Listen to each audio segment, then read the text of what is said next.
कि जब हनुमान के हुंकार से तीनों लोग कांप जाता है, तो चाइना और पाकिस्तान जब हमारे देश पर सामूहिक अटैक किया तो हनुमान क्या कर रहा था।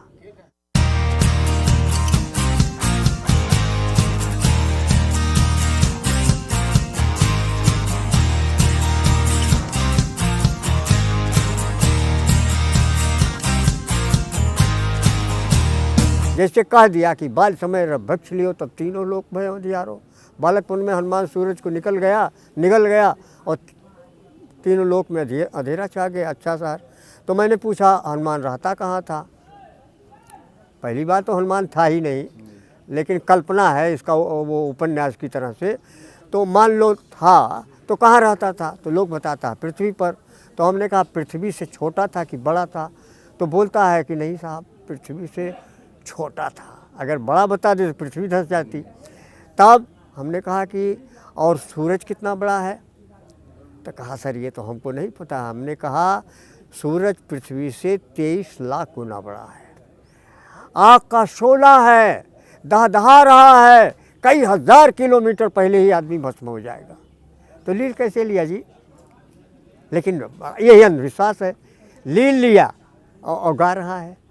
एक सम्मान समारोह में हमको बुलाया गया। सम्मान समारोह था कि हाँ, तो वहाँ एससी वो क्या कहते हैं बुलाए गए, क्या कहते हैं उसको, बौद्ध मत वाले और मुसलमान लोग बुलाए गए और मैंने सभी धर्म के लोग। तो बुलाने वाले जुगल किशोर शास्त्री जी थे जो दुराही कुआं पर अयोध्या प्रापर में थे, तो वही बुलाए थे। तो हमने कहा हमको काहे बुला लिया। कहा आप अपनी बात रखिएगा। तो सर्वप्रथम बुलाया गया मुस्लिम को। तो उस समय वो रोज़ा चल रहा था उनका, तो वो अपना नमाज अदा किया और फिर निकाल के कुछ खाया, बैठ गया। फिर बौद्धिस्टों को बुलाया, उन्होंने अपनी बात रखी और वो भी बैठ गए। फिर ईसाइयों को बुलाया गया तो वो भी अपनी बात रखी और बैठ गए। उसके बाद बुलाया गया उनको हनुमानगढ़ी के एक महंत भवनाथ दास जी को।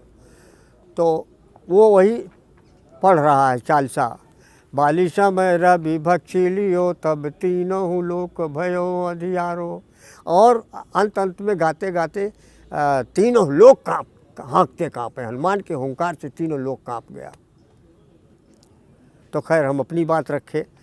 तो हमने कहा अभी आपने ये भवनाथ बाबू ने कहा जो महंत हैं इस गढ़ी के, इन्होंने कहा कि हनुमान के हुंकार से तीनों लोग कांप गया। तो मैं ये जानना चाहता हूँ कि जब हनुमान के हुंकार से तीनों लोग कांप जाता है, तो चाइना और पाकिस्तान जब हमारे देश पर सामूहिक अटैक किया तो हनुमान क्या कर रहा था? भुइयाँ छील रहा था का? तो वो कहता है आप अति बोल रहे हैं। हमने कहा अति नहीं, मैं यथार्थ बोल रहा हूँ, सच बात हर आदमी को बुरा लगता है। अरे भाई उसने अटैक किया तो जोर से न हुंकारते, मज़े में हुंकारते, तो कम से कम पाकिस्तान और चाइना दोनों भाग जाते। और वो हुंकार दिया और वो डटा भी रहा। तो कहाँ थी इसकी शक्ति?